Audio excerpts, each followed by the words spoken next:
No Jumper, coolest podcast in the world. I'm in here with my man Bricc Baby. Don't be late. And we've been talking about doing this for a while. Man. But we're up in our No Jumper Sports index. We're getting a little bit more diverse with it. DeSean Jackson in the building. Future Hall of Famer, by the way, man. Who won the debate? Salute, man. What's good, man? I know we've been trying to make this happen for a while now, so I know the big homie P been telling me, man, you got to get on No Jumper. He been saying that for the past like 2-3 years, bro. So it's a pleasure to come, and bless the presence, man, with my brother. I've been knowing this dude for a long time. Really? So you think he's shady or what? Bro, I think he's shady. Hell no. I mean, he got the name, but he ain't shady. Hell no. He a solid dude, man. I've been knowing him before all this. You know what I'm saying? Like, we really go back. Crips. Oh, really? Nah, but he ain't shady. Nah, he a good homie, man. I mean, he's kind of under the microscope these days. They got people making documentaries about him and like that. And then he's running into the people making the documentaries a week later. And I'm treating them very professional. Extremely professional, yeah. Very accepting to people digging into my life. I mean, if you could, my thing is if you can access it, then go ahead and review it. Do you feel the same about your life? Yeah, I mean, as far as like, you gotta understand, man. Like, I've been, I don't like saying celebrity, because how I was raised and how I grew up, but like professionally. I've been a professional for 15 years. Last year was my official last year playing. This year, my first year.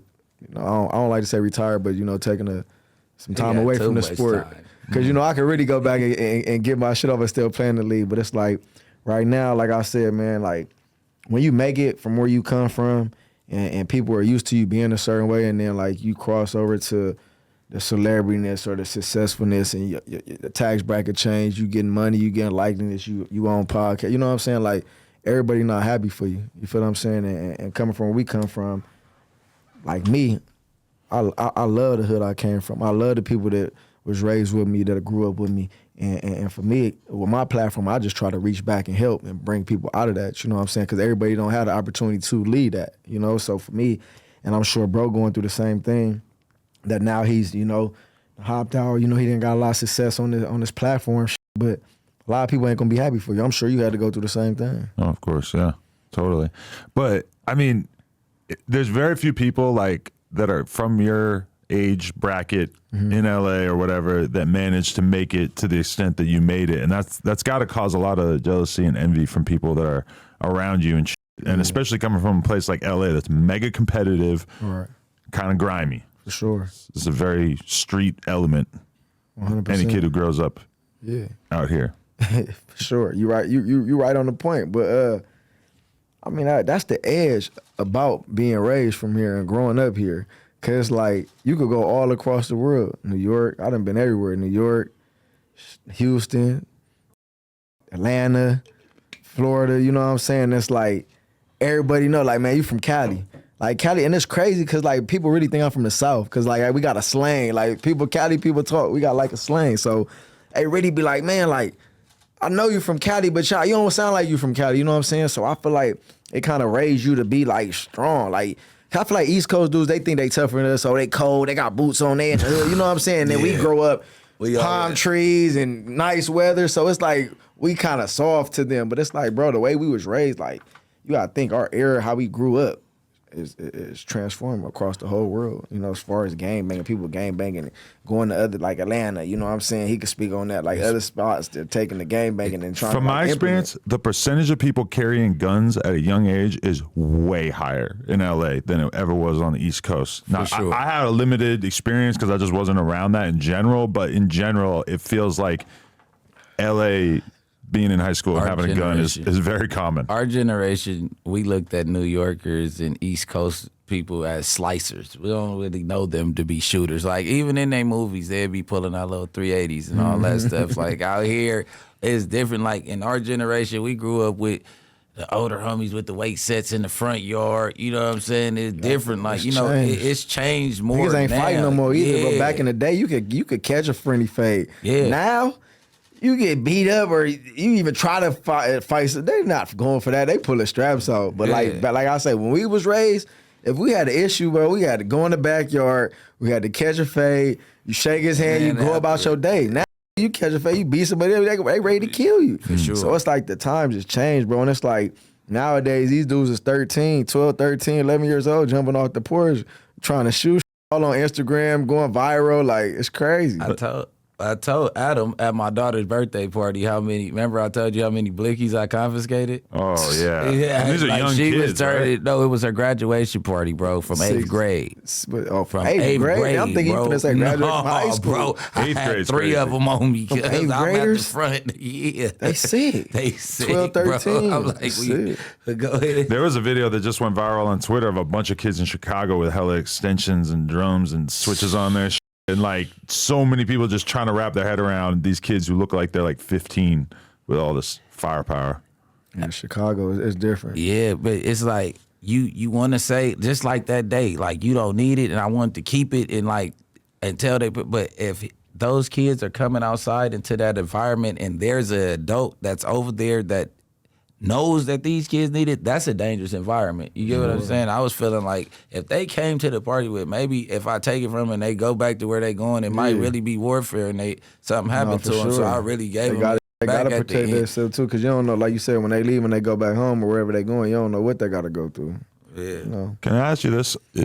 Are you able to be more of yourself now that you're not in the NFL? Like I got some, a little bit of liquor that I'm drinking on, and Right. for me, like with the weed thing, like I played 15 years in the NFL, and I've been smoking. I can go all the way back to high school, bro. Like marijuana has been a form of healing for me for a long time. You know what I'm saying? Like I got exposed to it at an early age and never was really like told it was bad or it wouldn't help. You know what I'm saying? It's just like we young, we having fun. That was the cool thing to do. So the older I got and playing sports, like it never was like, oh, you play sports, like if you smoke, you gonna not be as good in football. So for me, like I didn't know no better, bro. And then like now I'm looking up like more people are like being open. You got Ricky Williams, you got Charles Johnson, like Marshawn a lot of Lynch, Marshawn, like a lot of players. Because when you play in the league, you can't, obviously you're the shield. You're branding the NFL. So these teams, these owners, they don't want you out here promoting that, and you got kids to look up to. So for me, it's never been about promoting to like a bad thing. It's like, this helps me. Like I would rather smoke some herbal essences than, take a pill that they subscribing you when you get hurt. You know what I'm saying? Because it messes up your liver. I'm talking about pills. Just mess up your liver, your blood, your kidneys. You know what I'm saying? If you don't get flushed, like a lot of people can't play in NFL games without taking a shot. So when I tell you a shot is like it's a pain shot. So like to numb. to not feel no injuries. You know what I'm saying? I had to do that a few times when I played in my career, but for me, like after the games, because I'm not the biggest dude. You know what I'm saying? To play in the NFL 15 years and to be playing versus dudes 6'8", 300, like Shaq height. Yeah. I'm playing on the field with them, and they try to kill me every time I'm out there. They try to kill me. Yeah. I remember one time I'm running the game, I get tackled by a big dude. This whole shit cracked. Like I fractured all this shit, bro. But for me, not to cut you off, not to cut you off. The weed kind of was my healer, bro. And like you said, to answer your question, I feel like now that I'm retired, like I can be myself a little more now. Is there an opioid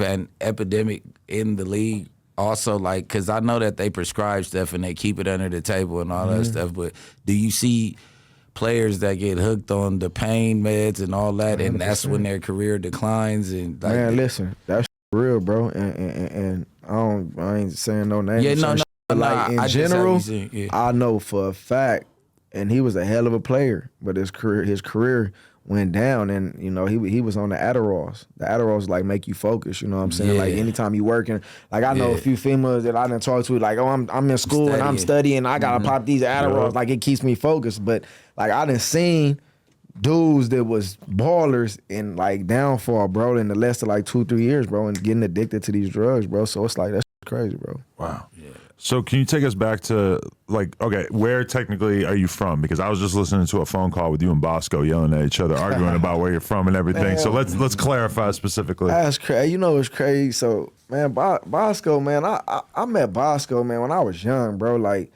I was probably like, I had to be anywhere from like 10 to 13, bro. Like literally like young, like middle school. And I used to stay in Inglewood. I lived in Inglewood, which in general, was Inglewood Avenue and Regent Street. That's in the Queen Street. So I grew up. I wouldn't say grew up, but I lived over there for probably like 2-3 years, bro. And my dad was actually dating my little brother and sister mom at the time.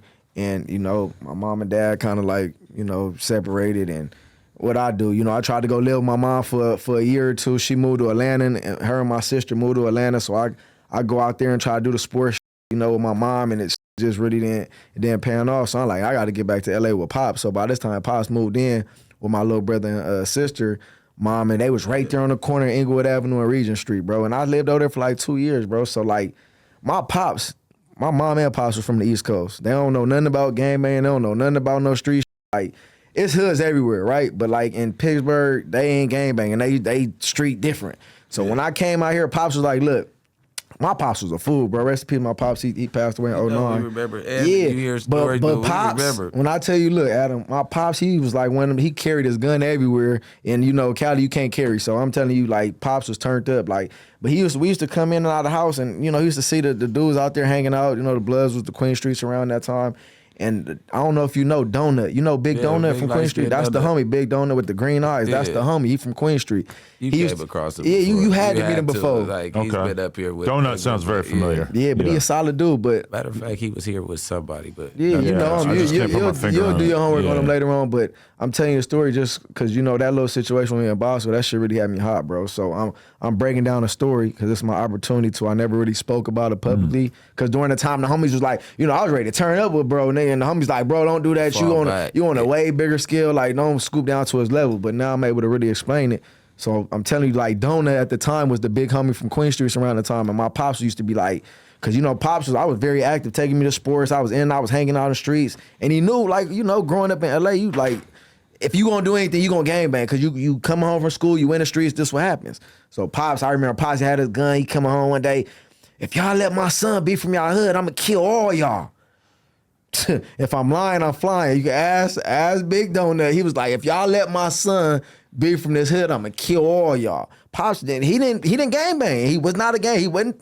He was tough, but he didn't gang bang. And I'm telling you, this one dude, he ain't have a group of dudes. Yeah. He just tell him like, if y'all let my son get put on a gang bang, then I'm killing all y'all. But you gotta respect fatherhood at its rarest form. We ain't have it. Exactly. Yeah, you get what I'm saying. Different. Even the outside didn't take that as a threat. They knew that Pops was standing on business. With him. Yeah, like, let him go ahead and do his thing because we don't want to deal with his crazy ass daddy. Man, he ain't gonna be able to hang out. That's how my dad was. Like, I was hanging out like at 11, 12, and my dad knew, so he'd drop me off and let me go pull up in the West Boulevards on the block. Right. And come skirt down in the Tahoe, like, get in the car. Like, you was coming over here. I'm like, man, I was just coming to get. We accustomed to with the homies in it. Like, when you young, you look up to certain. That's what you accustomed to. But Pops really wasn't having that. Bro, and to go back to answer your question though, like Bosco was trolling on some shit because like one day it was on some shit they did try to put me on. I wasn't allowing that to happen. I got up out of there. Like, y'all trying to put me on and make me be from over here. Like, I'm not on that, bro. I'm playing sports. I'm doing my thing. I get up out of there. So he tried to say like I got in a fight and I ran from somebody. It wasn't even on. It was like some petty ass shit. Like, oh yeah, he ran from this and that. He from Queen Street. Like, for one, I'm not from Queen Street, and for two, they tried to put me on. I got up out. I wasn't going for that. That's not running from a fade if you don't want to be from a gang, right? So could I like go back just a little bit? So before 10, was it the Lamert Park Crenshaw district? So that's what I'm finna get to. So before 10. We was in West LA. We was off of Los Angeles and Swiddle and all them. Like right over by Los Angeles and Wilshire, like just West LA, bro. Like I lived over there, and then like I said, Mons and Pops separated. Yeah. Went to Atlanta, came back, stayed in Inglewood for like 2-3 years. Pops moved from there. The situation got rough with my little brother and sister. Mom, we moved from there, and then that's when we moved to Lamert Park. Yeah. So I moved to Lamert Park probably like around like sixth grade. So that's when I stayed right there on 42nd and Norton. So that's when kind of like my whole introduction to like growing up in the 40s and being South Central Lamert Park, like that was really more home because I stayed over there more, and it was like I adapted and gravitated to that area more. Like people really took me up under their wing. Certain homies in the area, they was like, oh, you play ball, like stay on your ball. Like I ain't never not have a dude be like, oh yeah, here, take this gun or go do this, because they knew I was playing ball. Like you really got certain big homies that look out for kids. Like a lot of certain dudes, they steer these kids in the wrong directions. But around the time I moved to Leimert Park, I already had good dudes around me because they seen I was a real baller. And they're like, nigga, stay away from go ball. But I still grew up in the 40s, and that's where I was raised, you know what I'm saying? So that's when people ask me where I'm from and where I was raised, I come out of the 40s, you know what I'm saying? Leimert Park, baby. And that, it sounds crazy, but moving from Inglewood to Leimert Park is moving up in life because people think Inglewood is nice, but the Queen Street right there, that grimy right there. Every like night I went to certain sleep. Every night I went to sleep, bro. I swear to God, it was a couch and there was a window, and I slept on the couch. It was a one bedroom. I slept on the couch every night. I used to hear gunshots every night. I'm on the window when I tell you I hit the floor damn near every night because I'm hitting nigga heart beating.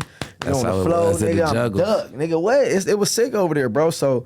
You know, like I said, I did hang around, and you know what I'm saying? I was cool with certain dudes from that area over there, but I never like once claimed that I never like once got put on. It was just I hung out in that neighborhood because that's where I was from. As a kid, where you live at, that's what you're gonna adapt to, bro. That's how we grow up. Yeah. You know? But it's funny because it's like if you become famous and successful, and they gonna take the credit. If they know anything about you from back in the day, even if it's like nothing, it's just that's something to make content out of. And Exactly. I got love for Bosco, but he is so the dude that's like gonna just have to hammer away on that and turn it into a punchline or something. And it was real situations that didn't happen, you know, that you know I really would never get into, but like he know what's up with me, and I don't really play with the internet, bro, because I know a lot of people like think shit cool on the internet, but like people get hurt, you know what I'm saying? And that like you can't be playing out here, you can't be trolling people because everybody ain't playing, you know what I'm saying? Like my name and like our names is all we got. So as far as every step of the way I walk, bro, I'ma always be clean cut. I ain't gonna never have no smut on my name, nigga. Can't never say I'm a buster, I'm a square, nigga. I never turn down the, you know what I'm saying? Like, bro, cause I come in with respect, bro, and I leave out the same way, bro. So as long as you don't disrespect me, bro, I don't got no problem. I don't care where you from or what you do, bro. It don't bother me. It's crazy because one of our mutual friends, he had to remind me when the first time that I came across, because I thought it was like in Berkeley, because you know you was going to school over there, and Gus was always in. We'll talk about him later, whoever introduced you, but Gus was always in jail, so I didn't meet you through none of them. Yeah. But we was at a function, maybe Patriotic Hall, it might have been something like that. You talking about when he was up in the Bay? You talking about No, down here. Here. It was in high school, right when you had moved to the neighborhood from Inglewood, because mind you, our mutual friend lived in Inglewood. You know who it is. Exactly. It is. So he like, we about to get to tripping with the Inglewood. Right. And no. You pulled up with the homies. And that I know exactly what you're talking about. We was down. Bro, let me. I'm gonna go holler at my bro real quick. It was you talking about the after hour spot. Yeah, it was like some after hour spot. Yeah, downtown. bro, and our mutual friend like, oh no, he over here now. So that's how the Inglewood. He didn't never say that you was from over there, but they he just remember me like, oh, he did say that though. They did see me that night. They was like, oh, he supposed to be from over here, and that's when they was like, no, like he with us, like and I'm like, what the. Yeah, so and they remind me about that night. I'm like, oh yeah, that's crazy, because I'm thinking this when Clip and them moved up there. Bro. So you're saying you're from the 40s, but you never really got into the whole. No, I never really had to get into no gangbang shit, bro. Like I say, like just growing up, bro. That like, I'm gonna say this again, just be clear. Like wherever you raised at, being from LA, bro, it's either you gonna be around the area and hang out and be one of them dudes they always mess with, or you gonna be one of them dudes that they just cool with. You know what I'm saying? So I was the one they was cool with. Like I never was the one where it's like I'm gonna be living in this area and I ain't gonna be cool with them. Cause guess what that's gonna happen? You either gonna get beat up, they gonna bully you, they gonna mark you out, you feel what I'm saying? And for me, it was just like I'd rather hang out with the homies, be cool with the homies, have a relationship with the homies, and not have to be on no buster shit. And it's like if I went to school over here and these is my friends, that's where I was living at the time. These my friends. Like I never joined no gang. Listen, my dad lived in the jungles. So my grandma lived in West Boulevard. My mom always lived around Slauson area. Like we always was less than 4 minutes from the hood. You get what I'm saying? Sure. So I got a whole lot of friends. You know, Dorsey, you know my whole clique is the Dorsey clique. You know that. I'm not gonna lie to you, bro. When I grew up, I played Pop Warner football in Inglewood my whole career, being from young. When I say my whole career, young, from like 9 years old, bro, to like until I went to high school, bro. I played in Inglewood, and the parks we played in is, you can call them enemy hoods or you can call them the blood, whatever you want to call them. Like, me being young and me being now where I'm at, I would never go do that same shit in that way. My daughter was Niggas just not going to Darby Park. Are you familiar with Darby Park? No. I grew up playing at Darby Park, That's bro. where Munchie B in there from. Okay. That's right there by the SoFi Stadium, bro. Yeah. But as a kid, all our coaches was like Crips and like, you know, from schoolyards, neighborhoods, like all our coaches was coaching us at a blood park. Like the park we grew up in was a blood park. And you just weren't even thinking of it like that, or just didn't care? It ain't even. You're right. So we wasn't thinking about it like that. But at the end of the day, we knew that like we was around Crips. We hung out with Crips. You know what I'm saying? And it was Bloods around too. Cause LA, you going like I got cousins, friends as Bloods. Like it's not really like what people make it out to be. Like just cause you a Blood or you from a certain hood, like don't mean we can't be cool. Now certain hoods, depending on what the politics and you know what's going on, yeah, you can't be cool. But like as a young kid, we not thinking about being at Darby Park and being young kids, because back in the day it was different than how it is now. Like now me going over to Darby Park and hanging out like it's cool would never be cool. Yeah. But back then as a kid, I wasn't thinking. When did it start to become obvious that you had like a real serious amount of talent for football, and like and did people start to really like push you into the right direction, and what was that whole process like? I go back to Pop Warner, bro. Exactly where I'm telling you at right now. Like when I was playing for Inglewood Pop Warner, like I was one of the best on my teams, bro. Like I literally was one of the fastest, was one of the smallest, but like I was always one of the best players, bro. So like for me, I kind of always knew I was good, bro. Like I ain't gonna lie, like every team I always played on, I was one of the best. So like it was just like shit, nigga, we had good teams, nigga, and D-Jack was always one of the fastest and the best ones on the team. So why not Inglewood High School, Crenshaw High School? That's a good question. You know, out the city, I'm just gonna say like, what is it? Dorsey, Inglewood, Crenshaw, Westchester. Inglewood, Westchester. No, but what I'm saying, that was good in football Westchester was good. at that time. Yeah, they were straight. Oh yeah, see, I just know that their basketball program Hell was of a basketball prestigious, team. so it was, it you know. So what? How did y'all come up with Long Beach? Well, honestly, bro, my pops, he was like he was like a damn near my agent at this time, bro, because like he was shopping me around to all these different teams. And we had Crenshaw, Venice, Westchester, and what other school am I missing? What other school was good around there? Taft. We had all them schools, but my pops had a relationship with the coach, and my older brother one time was like, we gonna go out to Poly and we gonna really like, you know, sit down and holler at them, nigga. And Because Poly was a powerhouse. I just like, how did you come up with Poly was a powerhouse, and I think honestly, bro, Poly was the best move I ever did, bro. Because as a young age, bro, and how I was so good, like going to Crenshaw, going to Westchester, going to Van, it would have been cool, but why not go to the best of the best, bro? Long Beach Poly is one of the best high schools to ever put people into the NFL, bro. Willie McGinnis, Snoop Dogg, Cameron Diaz, you know, and I'm just saying just celebrities and stars, you know what I'm saying? Yeah. So for me, it was like once Pops took me out there, we met with the coach, and I'm seeing like my freshman year, bro, was Herschel Dennis, Mercedes Lewis, Mayor Wright, Darnell Bean, like all these dudes went to SC, bro. It was like 5-6 scholarships they gave to SC, and I'm like, I'm seeing as a ninth grader, I'm like, oh yeah, it's on, What bro. was y'all quarterback name? Brandon Brooks, Yeah. Leon Jackson, Leon Jackson, because he went to Beverly Hills. Yeah, he and went to transferred. Beverly first. Exactly. Leon lived on Somerset Jefferson, right across from me. So you my know, whole bro. life. Yeah. So my thing, bro, was like just putting myself in the best position, bro, to like see Poly was one of them schools where like you got all types of scouts coming, college scouts, you know what I'm saying? So like just to look and to be able to like know like for sure if I go ball, I'm for sure gonna get a good scholarship and good teams to come like fuck with me type shit. So that was my thinking, bro. Yeah.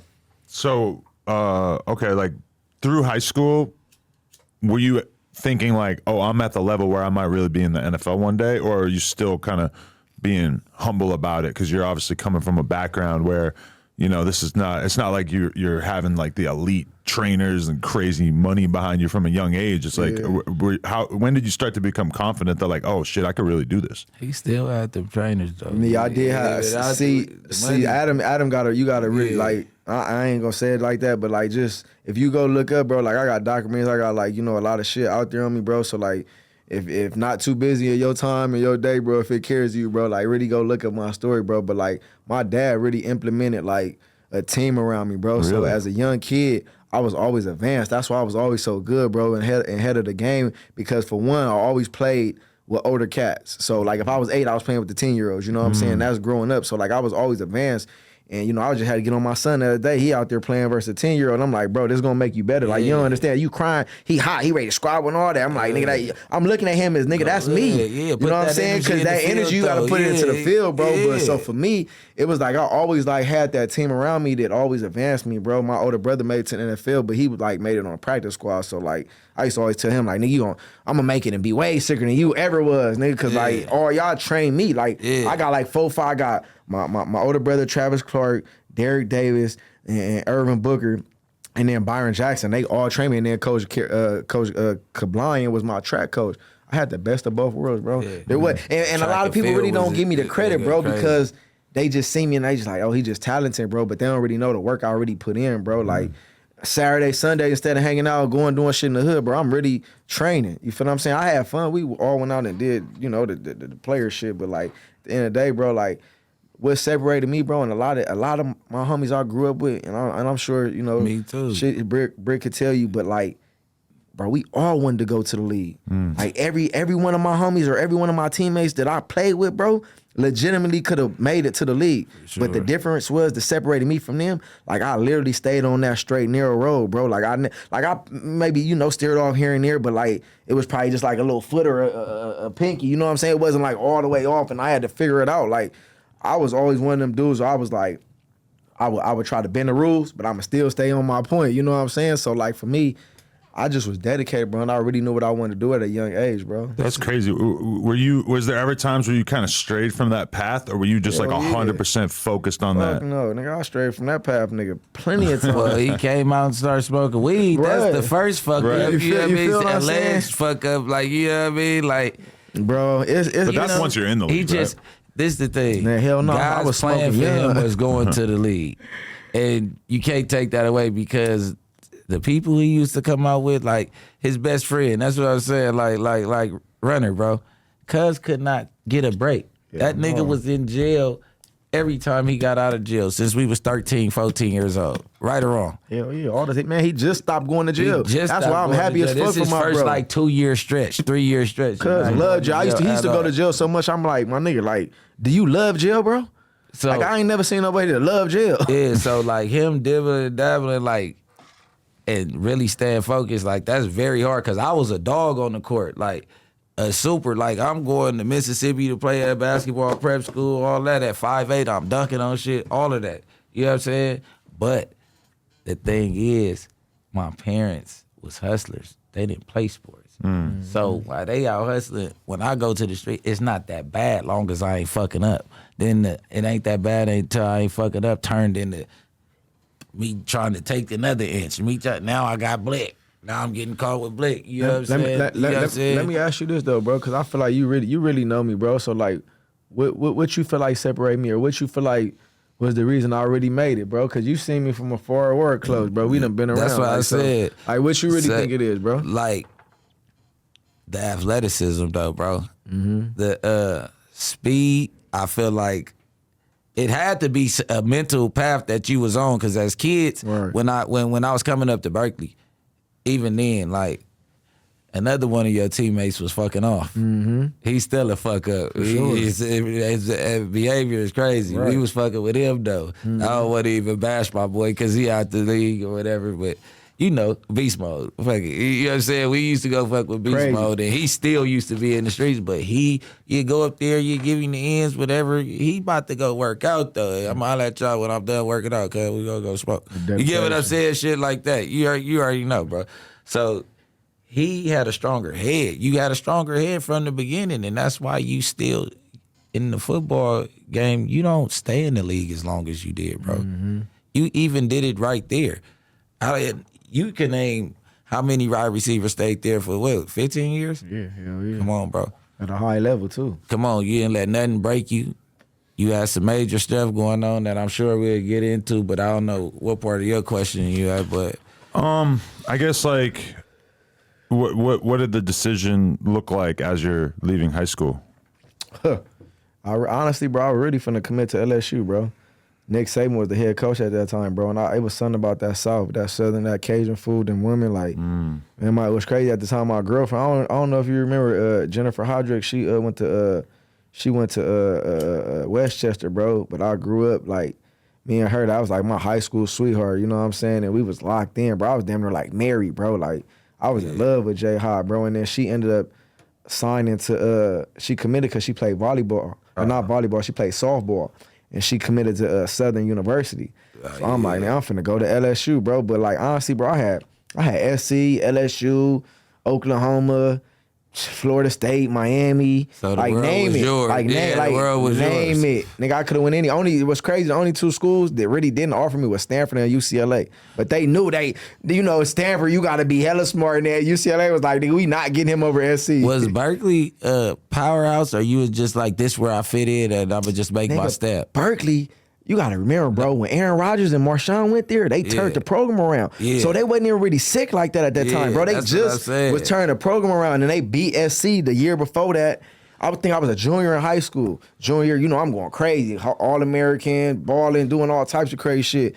And SC get cracked by Cal at SC, bro. And I'm like, I'm sitting back looking at SC. I'm like, Aaron Rodgers hard. Yeah. I'm looking at him because Aaron Rodgers in college, bro, it was amazing. And then you had beast mode going crazy as a freshman. So it's just something about like Cal, bro, in the Bay Area, like being from LA. Like, I couldn't stay home, bro. Like, me going to SC, like, as much as, like, I look back and, like, damn, like, I kind of wish I would have went to SC, was probably really the best thing, bro, for me to leave the hood and go. Because you gotta think, SC is right there in the 40s, bro. That's the hood. The homies would have been there.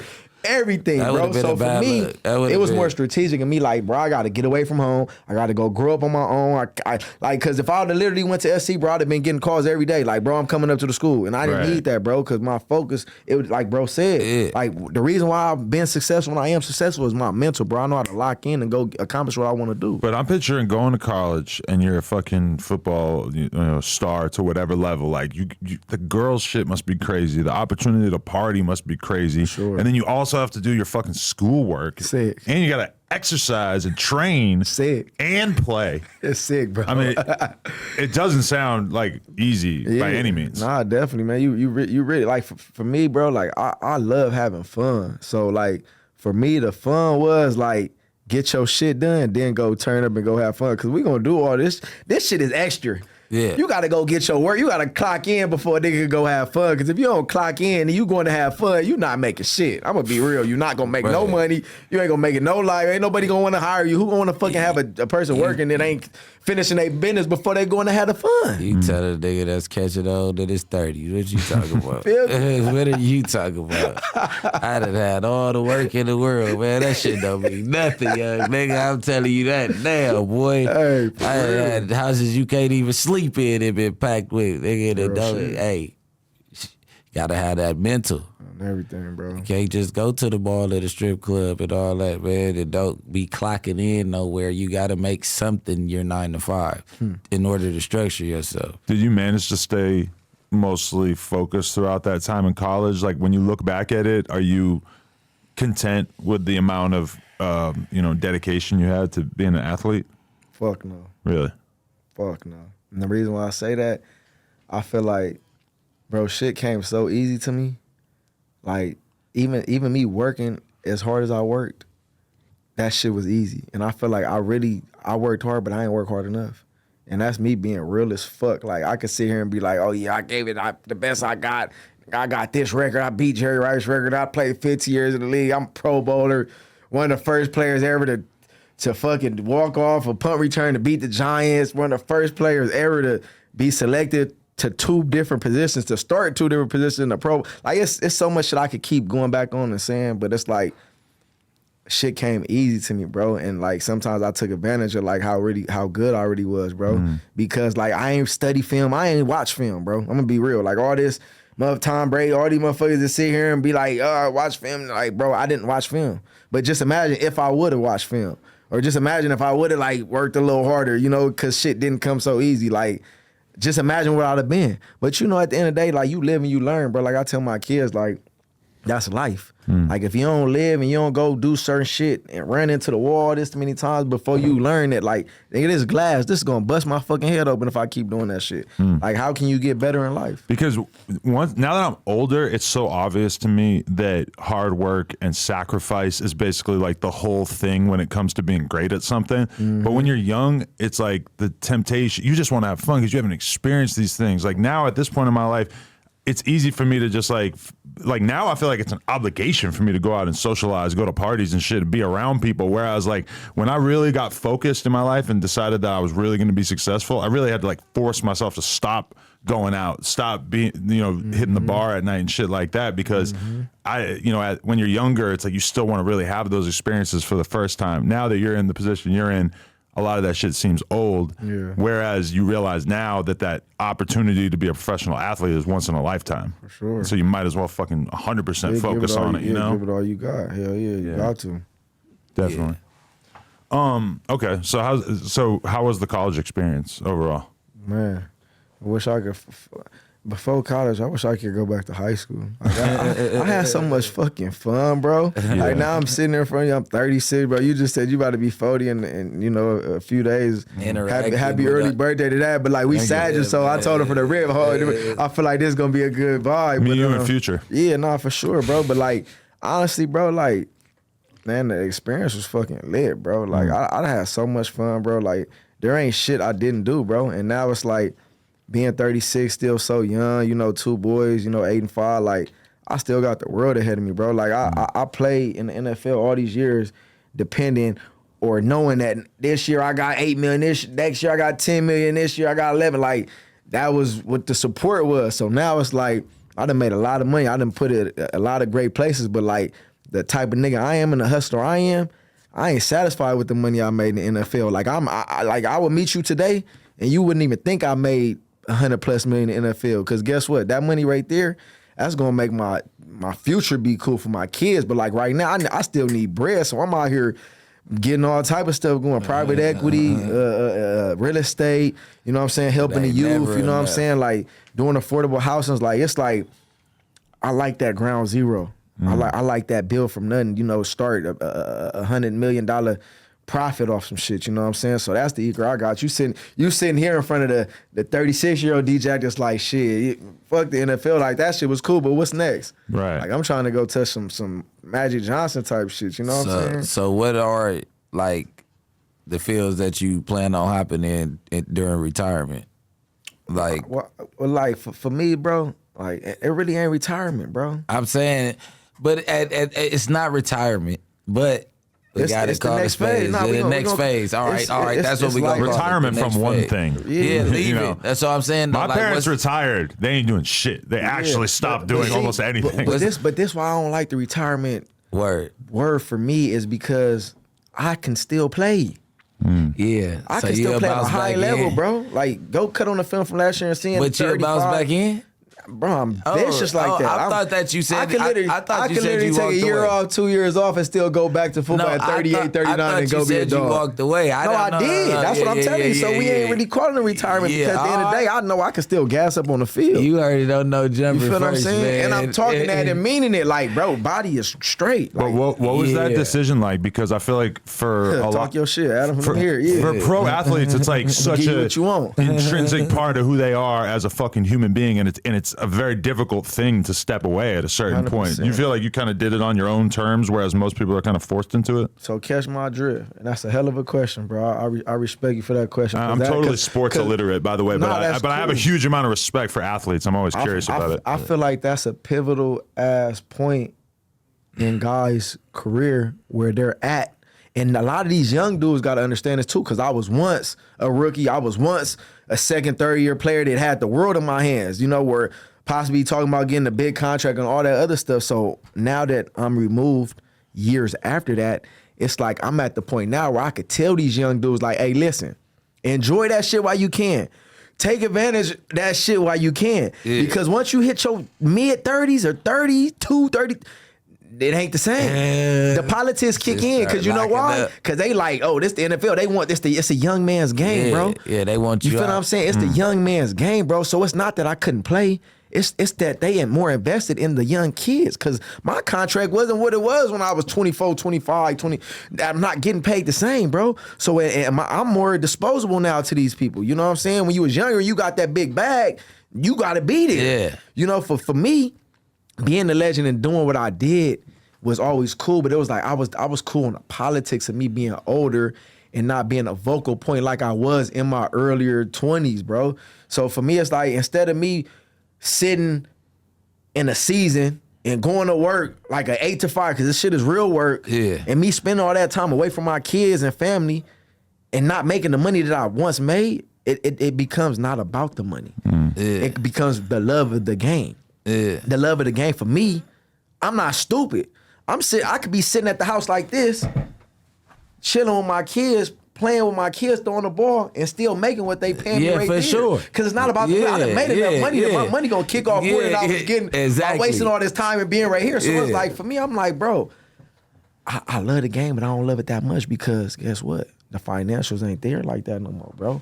And for me, I'm playing for my future, for my kids. You know what I'm saying? So like, if I could sit at home, just be honest. If you could sit at home and make what you making right here without doing this, yeah, you could love it and you do it for a long time. But it's like, if I could do this at home and not really work as hard, why the fuck am I working? Like, it gotta be something else more to it, bro. And for me, like, that shit was cool and I loved it, but I want to be with my kids. I done been away from my kids so long. They done been seeing daddy travel and go all this. Like, I'm spending all this time. My kids older now, so I feel like it's important for me to give them back what my dad gave me. On year one, it's like pure excitement, and it's you're like a celebrity on this crazy ass level, and the money is fucking new. Exactly. And then once you've done it for 15 years, it's like going to work at the fucking grocery store is for a lot of people, because it's just you're sort of doing it over and over. Every fucking day, bro. I'm sitting there like, if I could just go play games on Sundays and I had to go do Monday through Saturday, right? Bitch, I'll be there right now. I'll still be doing it right now. But it's just the repetitiveness. I've been doing it for so long. It's like, and too, like,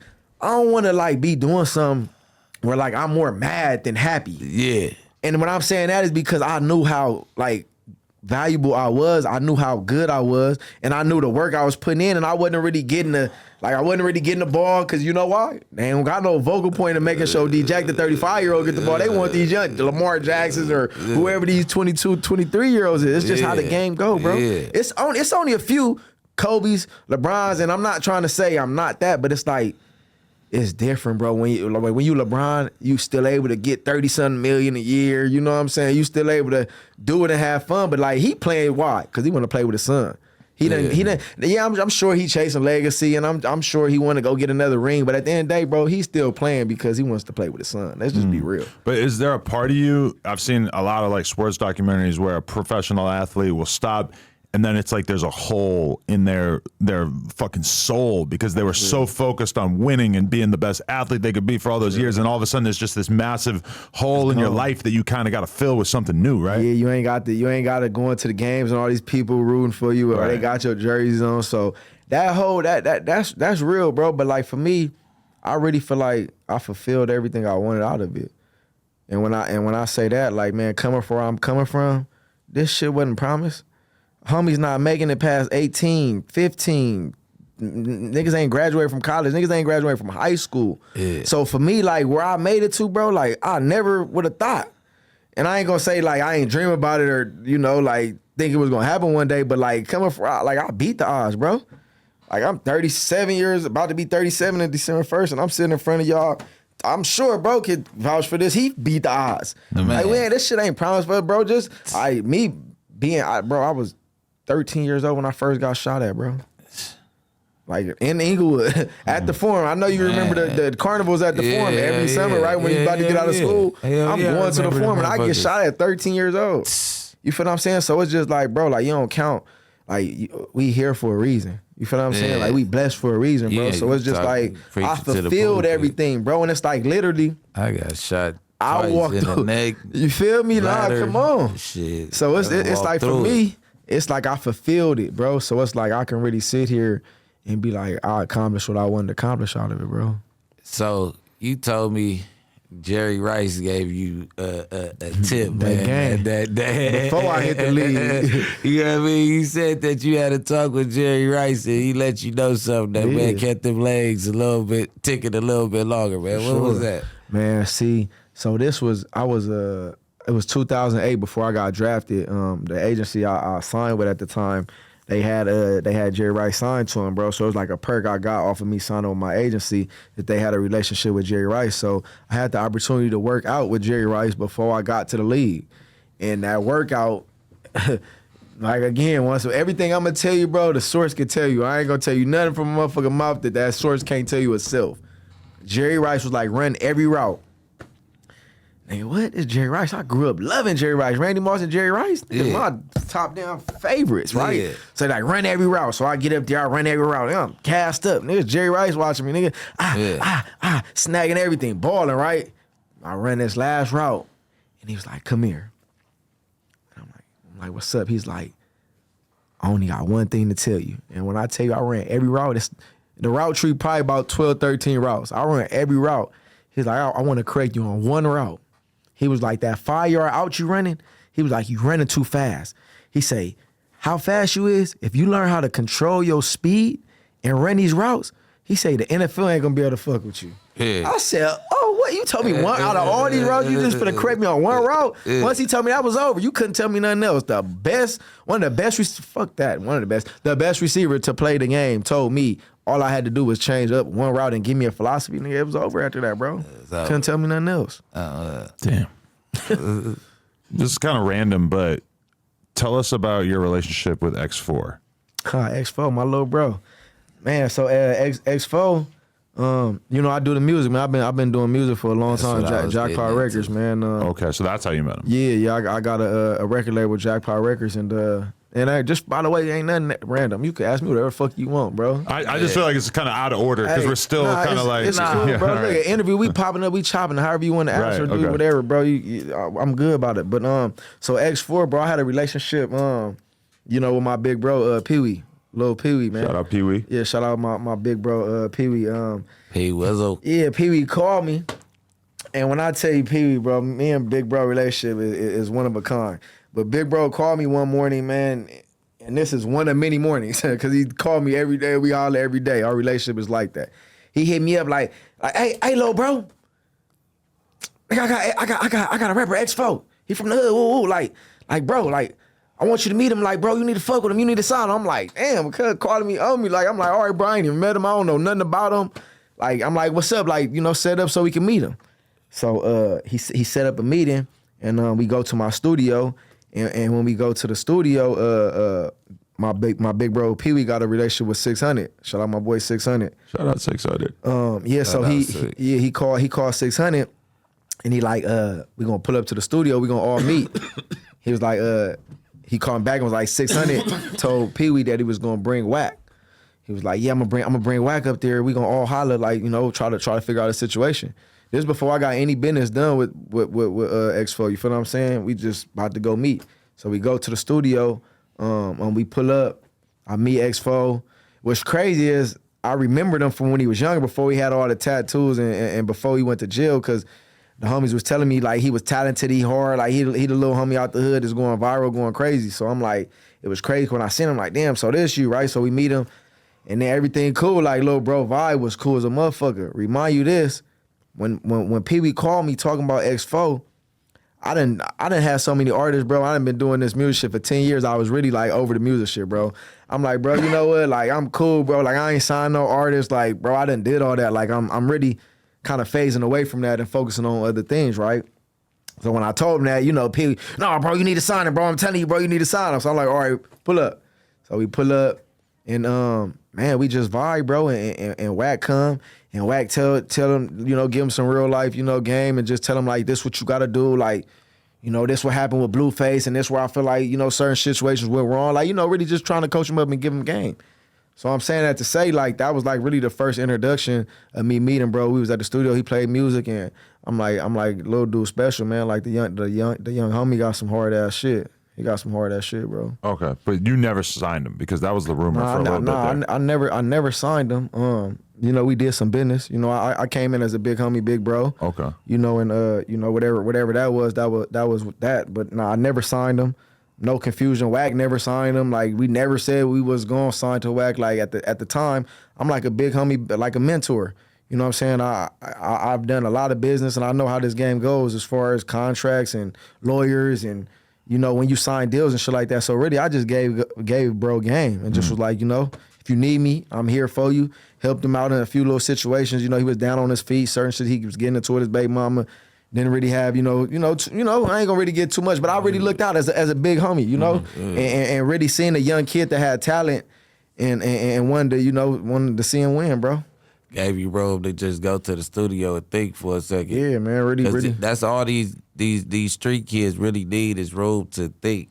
Like, if they get enough money to where everything is paid, they can go sit in the studio. They won't be crashing out, getting to it and all that type of shit, because, like, not having all the resources and everything you need leads you to trying to get it out the streets. And it's real, that's too. That's where all the problems are. It's real, too, because, you know, gang banging and, you know, participating in certain activities, like, that could, like, overweigh, like, a real situation for somebody to be able to go get signed. You know what I'm saying? So I'm saying that to say, like, what bro talking about, like, really giving them a space to kind of, like, lead at. Because we all know that the earlier that X4 gets out the way and really is able to 100% focus on music, the better the chance will be that he'll really be able to capitalize on his potential right now. No, for sure, man. He talented, and one thing I can say about X4, he very smart. Like, you know, true. The image and the tattoos or all this, like, he really smart, and he really on this on his FCs, and I say his FCs, it's the ABCs, that's what we call them, but he on his FCs, man. He very strategic, he very smart.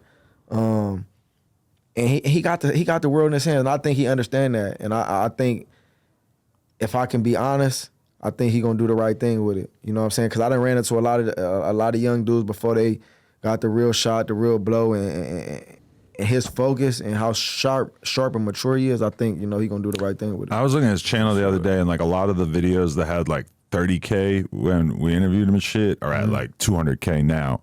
So like, those 200Ks are going to turn into $1 million, and that's not even saying nothing about whatever music he might put out. It's like he's going up at a very rapid pace. It's actually pretty crazy. His style is unique. Because I recovered. His style is unique as fuck, bro. Like, his style is unique. You know what I'm saying? And what I can say about him too, like when I did meet him and I sat back, because I analyze and I strategically view everything I do. Anything I'm gonna attach myself to or be a part of, I'm gonna always analyze it.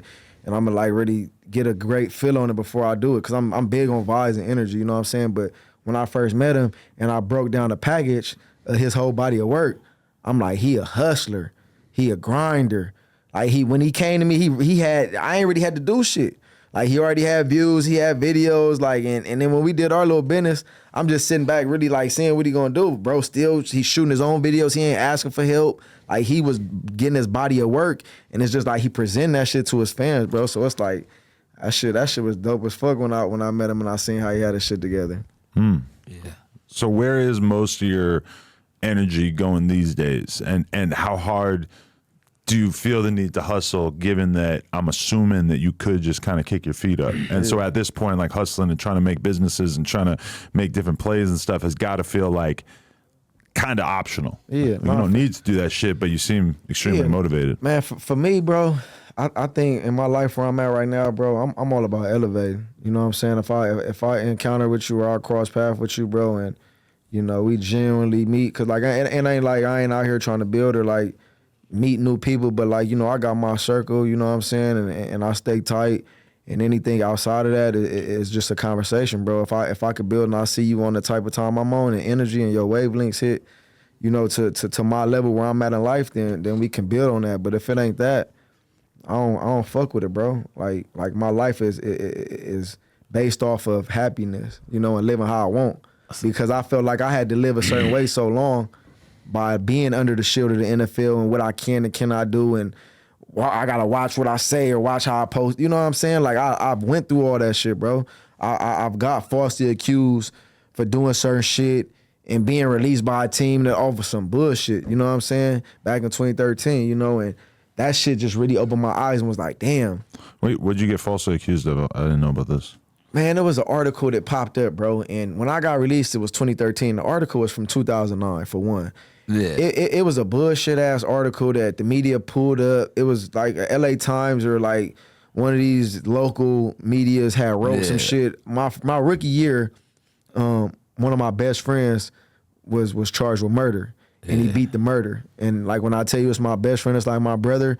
You know, I helped him out, bro, because I knew that wasn't what he was on. You know what I'm saying? So for me, like if your brother go down for something, and I'm fortunate enough to be able to help get you lawyers or get you, you know, representation, like why wouldn't I do that? You know what I'm saying? So that's what happened.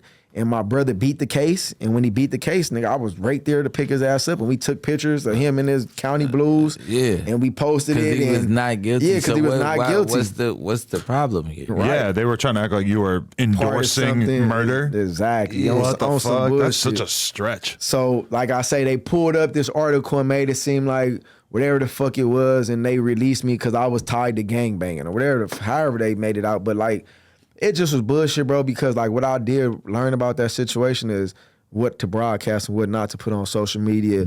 You know, as a young kid, man, everybody can't understand how you was raised, bro. Like when I'm this young kid that's playing for this Shield and you got these owners investing all these millions of dollars into you, there's certain things they want you to do and don't want you to do. And that's just the realistic of the situation. And so the shield to the hip hop, the shield to the hip hop world. Nah, John Moran a little too. Cause he was doing shit he wasn't supposed to be doing. No, what's the he went shield viral to the for his hip-hop words world? for John Moran. Yeah, I had some words for John Moran. Right. But see, they're not the words. I can't say that for him. He really from over here. Right. Ja didn't, he grew So what was you about like to ask that, me? The so shield, whatever. the shield or what? What does the shield mean to the hip hop community? Because I'm sure it's a lot of kids that don't watch sports too. Right. So when I speak on the Shield, so the Shield is the brand. Right. The NFL is based up a whole bunch of corporations by these owners, right? So they're non-profitly or throwing all this money around, and it's like they got deals with all types of companies, Heineken,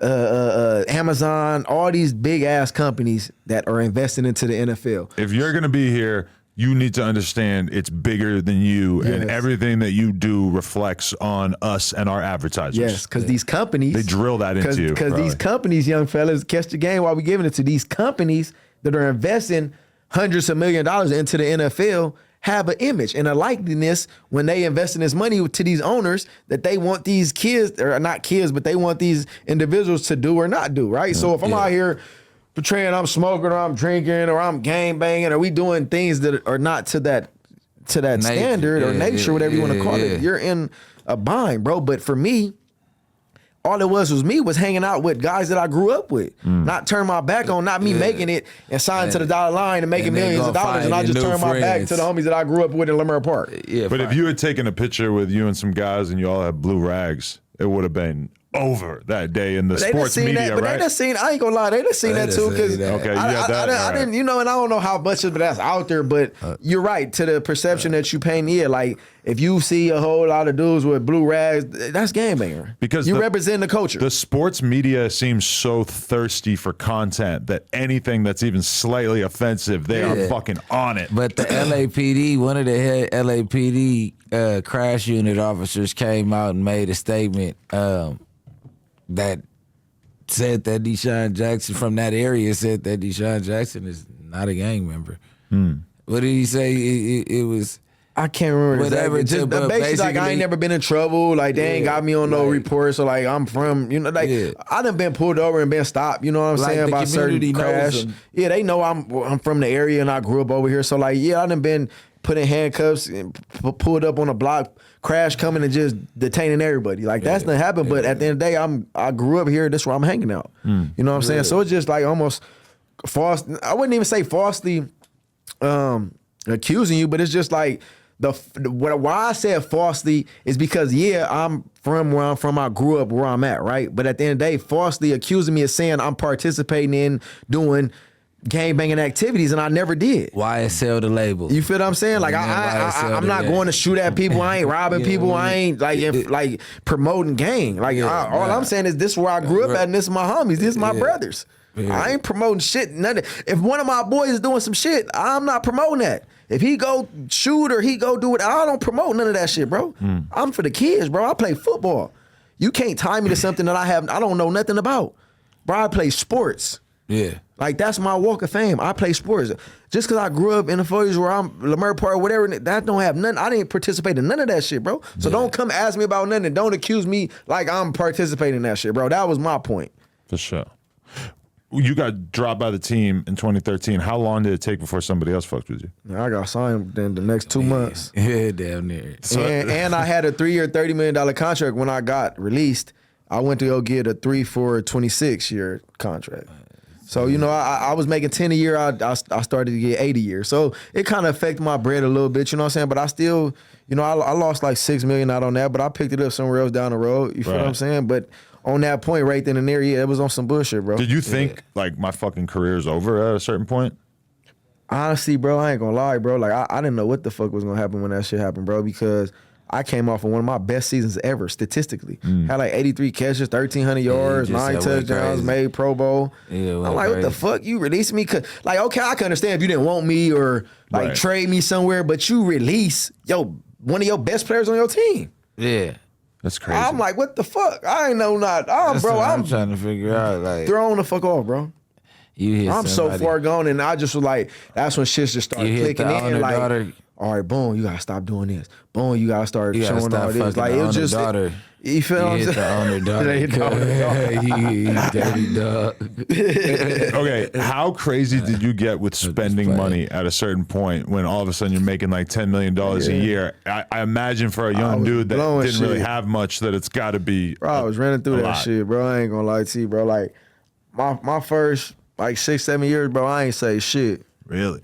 I'm gonna be real with you, bro. I was living, I was taking care of the fam, I was taking care of the homies, cars, clothes, trips, clubs. Right. Nigga, I was having it. Yeah. And that's how I was living, bro. So it didn't click on until I was like 27, 28, bro. Yeah. It clicked on like, ooh, I had a kid, my firstborn. I'm like, ooh, wow. That's what I really think changed my life, bro. My first kid, bro. In 2015, having my first son. That's when I really tightened up, bro. And I'm glad. See, a lot of motherfuckers really didn't catch it before it was too late. Like, I caught my fuck ups or my problems before it got too late. I was still making 8 to 10 a year, nigga. When I realized, all right, instead of blowing up this whole 5-7 million, could put half up and then fuck off the rest. Like, that's when shit started really clicking in. Right. Did you? What was the main shit you were wasting money on? Man, for real, like cars, probably like cars, partying, jewelry, trips, traveling, all the shit, hotels, the shit, smoking, partying. Like, were you going to clubs? 30,000, 60,000, really in a night? Yeah. God damn. As I said, all the baller shit. Yeah.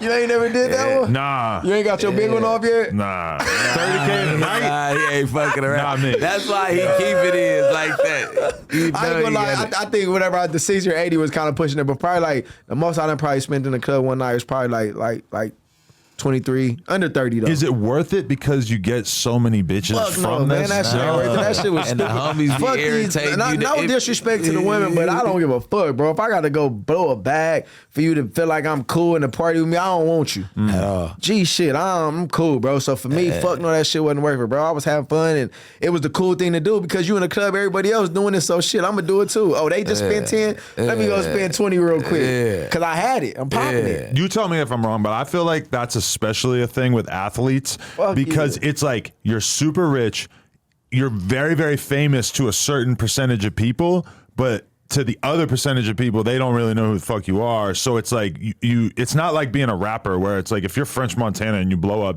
everybody fucking instantly recognizes you everywhere you go. All your greatest moments are done with a big fucking helmet on your head. It's kind of like a weird dynamic. Tell me, is that accurate?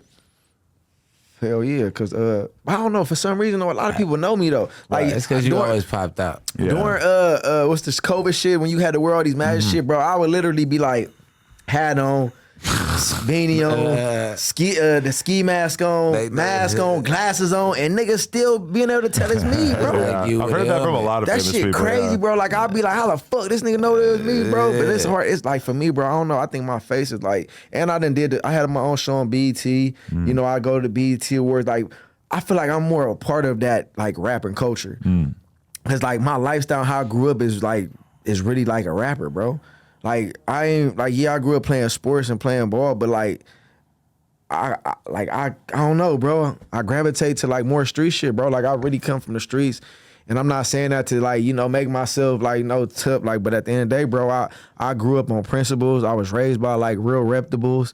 You know what I'm saying? I got real relationships with real OG homies. Like, I was really raised right, bro. You feel what I'm saying? I credit my OGs and my big homies around me, bro, because a lot of these dudes now, bro, they making money, they getting famous, and they coming to LA and paying fees to go throw up hoods and bang now. It's like, bro, like, and he could tell that ain't cool, bro. Like, that straight perception of like, you see who they're paying the fee to, right? No, sir. No, sirski.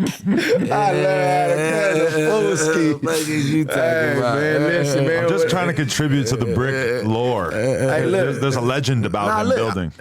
You right, but like when people You're right. shit though. No, what I'm saying you right too is like when people come to LA and they do connect with certain individuals, bro. It's like you tapped in with certain individuals, bro. You doing what you supposed to do. Like, if I'm gonna go somewhere, I'm gonna tap in with real reputables too, because I'm not from Chicago. I'm not from Houston. Like, if I go to Houston, I'm tapping in with Jay Prince. Yeah, you know what I'm sure. saying? I go to certain areas, Atlanta or certain. I'm just tapping in with I know who respectable out there, bro. And it don't. I just would rather know that if I'm out and I'm around this certain situation and something go down, I could tap into some real people that know what the fuck going on. Yeah. That don't mean you paying the motherfucker or you doing something. I'm just locked in and I'm building, or I got relationships where I know niggas gonna look out for me if it be a real situation. Like, everybody say it's some money going on. Like, bro, if I know you, I really care for you, I'm gonna just tell you, like, hey, even if you don't pull up on me, if you don't got it on you, just like stay out of here. Yeah. Don't be over here.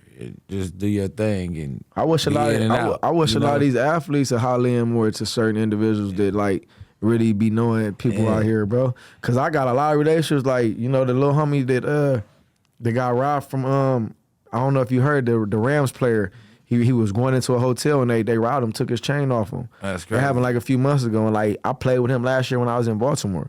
But like little situations like that, just tap in with certain niggas that you know is out here that, you know, and I can't say just because you do tap in to certain individuals, shit ain't gonna happen. But it's like still, like he just said, like, don't go here, or if you go here, make somebody with you that got armed security license. You know what I'm saying? Like, you just got to be strategic. 9 times out of 10, the flashy shit out here is not where you want to be at. You know what I mean? Go find you somewhere ducked off, low key, and kick it right there. They got a lot of boutique hotels that people need to check into when they in LA if they not in the Airbnb. You know? That's like not on the main line and all that. He said, for real. Well, yeah, I mean, we've learned that lesson over time, for sure. Be careful how you come to LA. Exactly. Did you see that one video where the dude was walking in, he had his coffee, and the dude hopped over his fence? Yeah. He was like an owner of some club or some shit, right? They said they took his gun permit away because of it. Yeah. Which is kind of crazy because he's why they take he got a gun permit first that he owned his property. Yeah, he's in his house. The dudes had guns out. That's what I'm saying. Yeah. Nobody really understands. I should read into it to figure out why. That's crazy. That's sick, bro. I see that you've been dropping music though, man. Like, I see that you always let's talk about this. Let's talk about how much money you done. Got no speaker on this motherfucker. Play, man. Come on, man. We gonna get the links and all that. Listen.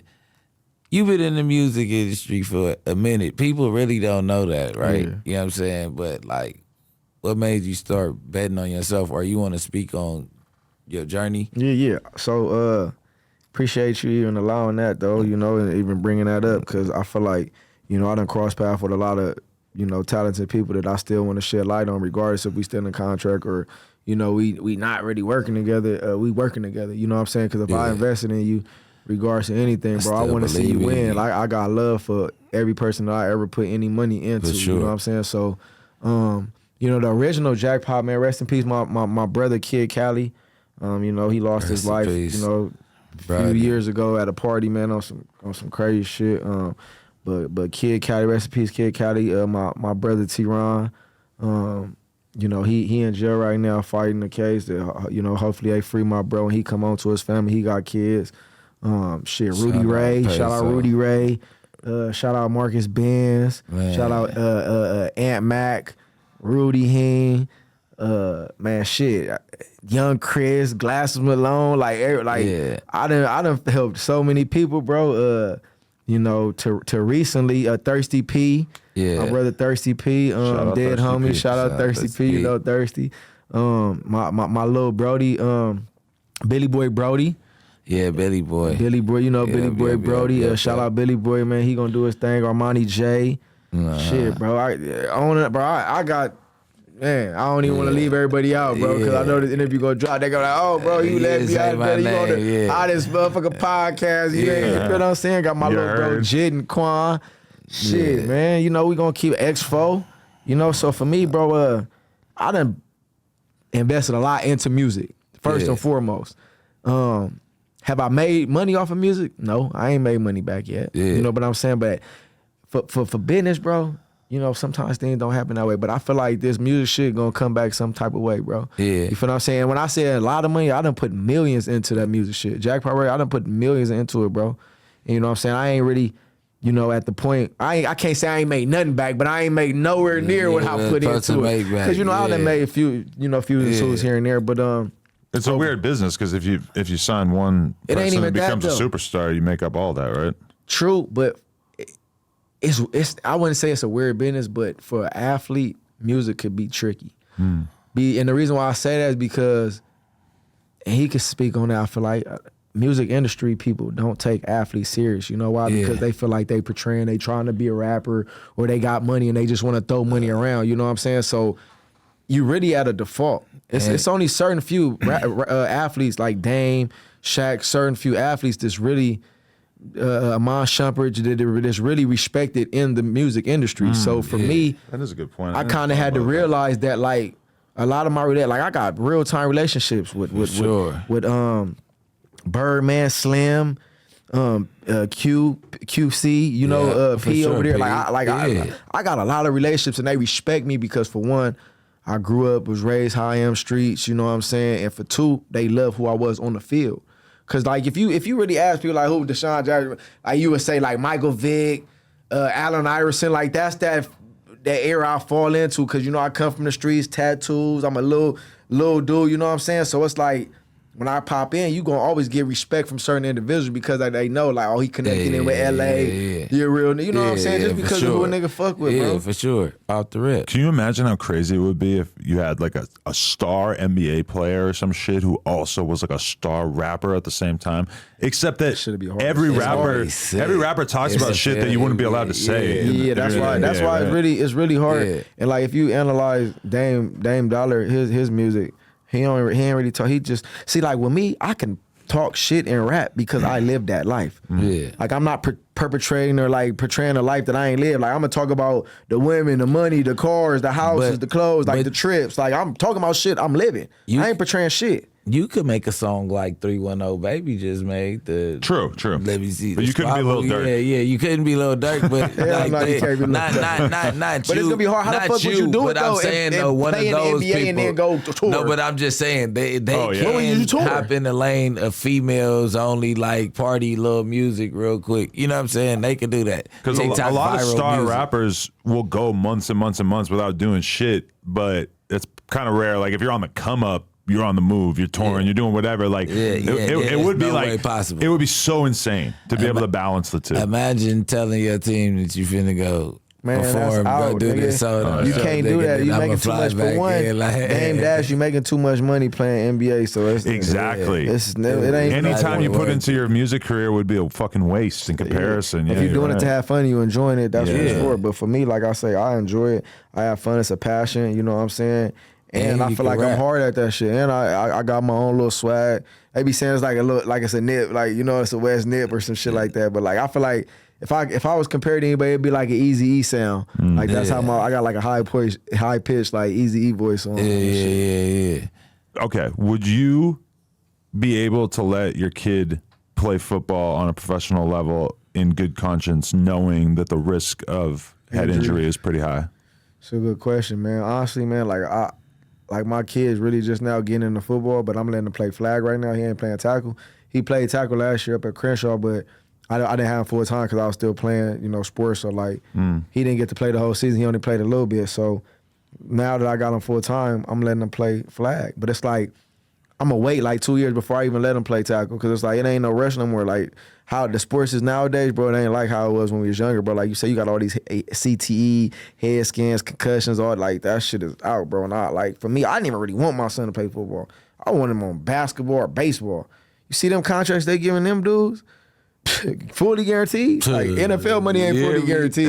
Some are. Some have been able to do it, but it ain't really fully guaranteed. Go play soccer or something, man. You feel me? Look, go play overseas and I'll take no hits. Hell no, bro. But if he want to do it, I'm gonna let him do it. Like he's been gravitating to it.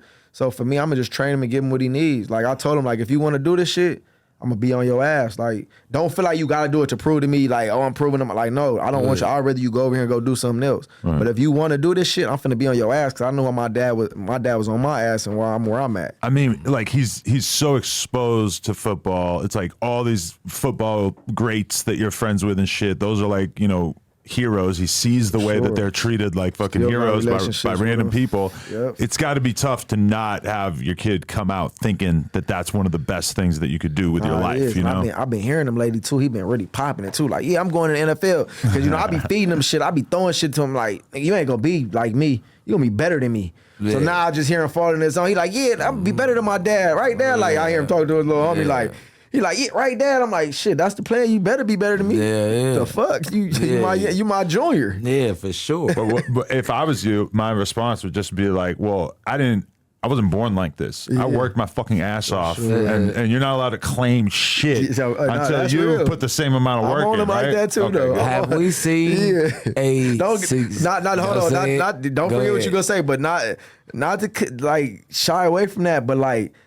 I do get him what he want. He do got a good lifestyle, but I do be on him like nigga, this shit didn't come easy because they be like, my dad a millionaire, my dad got money. Like, no, nigga, they gotta work for this. Money don't grow on trees.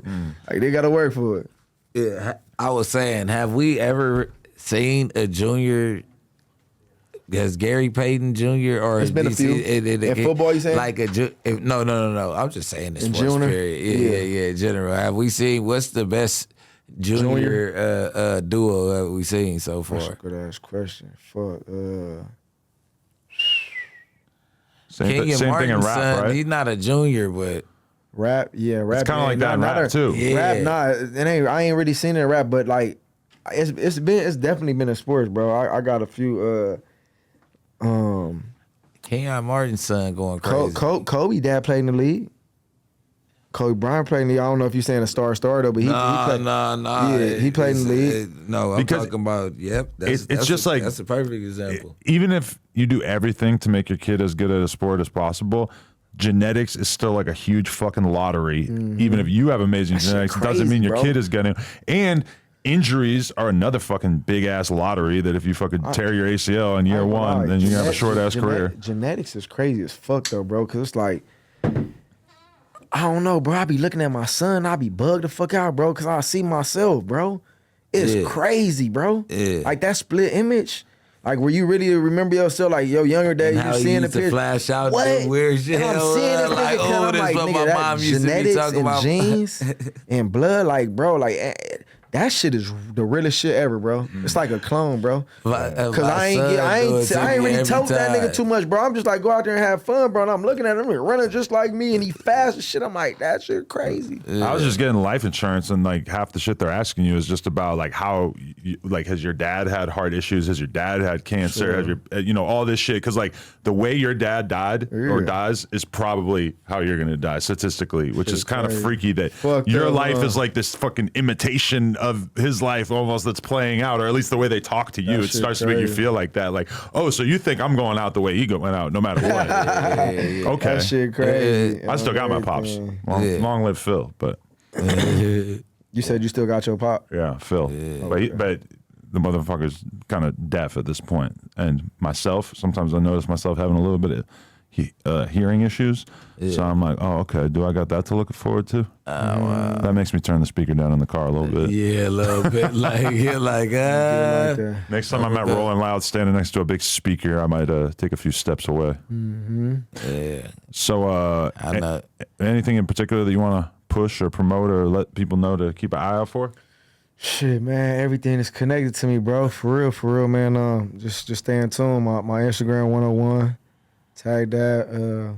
Got DeSeanJackson.com website. The Pancreatic Foundation, the DeSean Jackson Foundation for Pancreatic Cancer. We steady doing shit, bro. I got a documentary that's coming out at Amazon. We just closed a deal with Amazon. It's gonna be dropping next fall. And just working with the kids. Obviously, I love working with the kids. Want to always let them know that, they the future. I feel like I'm big on that, man. Going back and reaching out to these kids and just letting them know the importance of hard work. You know what I'm saying? And giving them examples of that shit, not really just telling them, but like really showing them. Cause I'm gonna get out there, I'm gonna work out with you, I'm gonna show you how to get it done. And for me, I feel like you gotta reach back, man. Each one teach one, bro. That's the mentality you gotta have. You feel what I'm saying? It's a lot of nonsense, it's a lot of negativity going out in the world, bro. And I just, I just push, positivity, bro. You feel what I'm saying? I'm big on that. For sure. Is that why you didn't sign X4? Because you felt like him being so street oriented that it would have been weird with your history and everything as an athlete? I think honestly, if I wanted to sign, bro, I could have signed him. I honestly really feel like I just would have had to come right. You know what I'm saying? And it would have been done. But for me, just where I'm at in my life, and when I told him what I told him, he respected it. You know what I'm saying? I just like that image. I can't really, get behind that image. I'm on a clean cut image, and I'm trying to get that Hall of Fame jacket. You know what I'm saying? I'm trying to put that jacket on my back because I know the hard work I put in.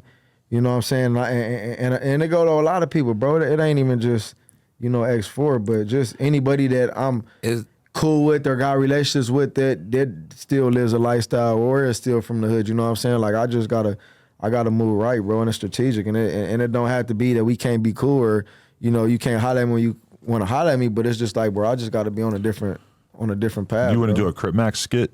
Would I? I did a song with Crip Mac. I did a skit with Crip Mac before too. Oh, okay. And we posted it, but yeah, C-Mac the homie. Like it was crazy is like playing in the league. Like they be like, C-Mac on Fight Crib. Like everybody. Yeah, everyone loves him. Everybody loves him. I see random ass people all the time who just C-Mac talking cool, about. He's not looked at as like even though he is a gang member, he gets a pass.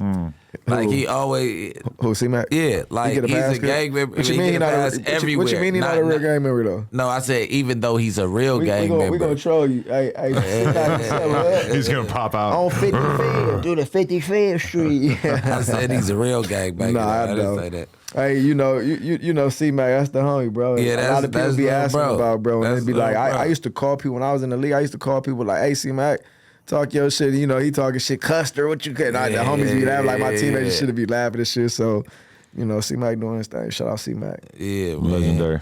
Yeah, no skits though. We don't play with the skits, Adam. No. I leave the skits for you, man. You wanna? I see what you asked Zoe Sama the other day, cause that wasn't a skit. Nah, I know, but Kel talking about what are we talking about? He said, man, I'm about to leave, homie. That was a good look for Zoe. Hey, Zoe, cool, man. A lot of shit be good looks for people. It really just depends on how you react to the situation. Yeah, he's good on business. You can ask me whatever you want, but it determines how I'm gonna respond or how I'm gonna react to what you ask me. You feel what I'm saying? Because I can ask you something right now that might make you uncomfortable, but guess what? It's how you gonna be, how you gonna react to it. It's all a sword fight. Pause. No, I don't know about no fucking sword fights. Sword. There you go. No, nigga, I don't know what we talking about strategic like moves. Fencing. Nah, you conversation. They gotta be strategic, bro. You're not gonna speak without being strategic. True. You're gonna be fencing after the show's over with. Could fence with you. Y'all playing. See, I'm talking about after the show with Leonard. Don't let me feel a different way about the homie. I'm talking about his show with Leonard. He gonna be fencing with whatever dude with. He gonna be whatever dude. I already did that. Yeah. I already did that. Shit was hard. Man. Yeah, whoa. that was a movie. Yo, what was hard? Whoa. You already Hey, did that. about that. viral, bro. Hey, you like going viral, huh? You feel like you like going viral? I feel like I've kind of figured it out. Yeah. What part you feel like you figured out? Just you got to put on a good show for the people. Damn. Yeah, but is you doing it for the people or you doing it for yourself? Well, I'm doing it to entertain the people and to enrich myself. But you know where you twisting yourself at? Well, it's a fine line. Yeah. So it's either you gonna do it for yourself or you gonna do it for the people. It ain't no in between. You got to dance in the water and not Dance with get the wet. No, dance with the stars. You're playing right can now. dance You with talking about dance in the water? Dance with the devil and See, don't look, get burnt. I'm gonna get up. Hey, look, you said dance with the devil, but don't get burned. How? You get so it's all fire around there. How you not gonna get burned? Just keep your distance. You ain't that sick. Keep your feet up. No, you ain't walking on water, motherfucker. We could try. Nah, for sure, man. All right. This has been a good one. Shout out Bricc. Shout out DeSean Jackson coming through, blessing us. Everybody tap in with him on social media so you can keep up to date with what he's got going on, what he's smoking, what he's up to with the kids. Hold on, too. Yeah, I got that cash cow. You know, I got to deal with Backpack Boys. We got the cash cow. We got the blue cattle. We got the Action Jackson, man. More coming on the cannabis, man. Listen, for y'all to know, too, you know, cannabis is legal in California, and I'm a legal licensed cannabis owner. So, you know, I got my own cultivation. I got my own grows. You know, it's some good money in that shit, man. So you pushing the cow wave. Yeah, I push like the cannabis way, bro, the legal way. Yeah. You know what I'm saying? I got real licenses in business. So for those of y'all to follow me, I post content of my grows and of my harvests. You know what I'm saying? I take pride in that shit. That's what's up. I wasn't able to. I was in the league, even though I was investing and I was an owner. While I played in the league, I couldn't really be public with it. So now that you know, I can be public. You know, I got my own brand. Come tap in. Tap in with me. You know, we smoking gas. We smoking fire. He was scared to hit it. He ain't hit it yet, though. He ran from the Action Jackson, my boy Bricc. I just took one to the physics. Yeah. I wanted to give you a coherent interview. I got to stick to the spliffs. Splits, you a split boy, my yarn. Although I did hit the bong with Maxo Cream the other day, and the whole interview was kind of a blur after that. The bong is crazy. He puts the blunt in the bong. What? I swear to God, he snips pieces of the blunt. So how you smoke it? You put your lips around it? Yeah. And he got mad at me though because I breathed all over the fucking I was like, I breathed out while it was already in my face, and he's like, "Why are you breathing on my shit like that, bro?" White boy. I was like, "Fuck, you're right. I haven't done this in a while." I told my cameraman, I'm like, "Man, you hit that blunt like a white boy. It's like you hit the joint like." Man. You know, certain white boys. Some white boys got it, but most white boys, when they hit your blunt, they hit it like a joint. You know how they do that long pull that never stops. Like, I don't pass blunts. I don't pass blunts. I don't know what you doing with your lips. I ain't smoking at you. I'm rolling this to the head. If you've ever made $10 million in a year, then you don't have to pass blunts anymore ever again. Yeah. For sure. You really don't ever have to pass blunts again, though. Man, for sure, man. No, I knew that was when I spent a night in the studio with GBE, Chief Keef, and Tato, everybody like that. About 500 blunts got smoked throughout the night. Not one of them passed it to me. I know. I felt very blessed. It was like once in a lifetime. Damn, Fredo felt and like Chief Keef and them will let you hang with them. Make a Wish Foundation style moment. I came out 50 piece for the night. No, how much you had to pay them? No, I'm not paying nobody. Yeah, you ain't had to pay them. Chief Keef got to pay me for the feature. I'm just saying to hang around them though. They ain't had to pay you to hang. You ain't had to pay them to hang around them. They didn't extort you, huh? Yeah, hell no. They didn't tell you to strip down. This was a good 2018 era. Strip you down, cuz we were all kicking it out the store. I had all the BDs around me. They were loving. On phone and Gray, you heard them with you. They were loving the 22 stir. You got the whoops on phone and Gray. I got Chicago. I got her cryo nigga. They were on phone and Gray on BD. I'm King David. Hey, they be serious, bro. That's how we be like on the dead homies.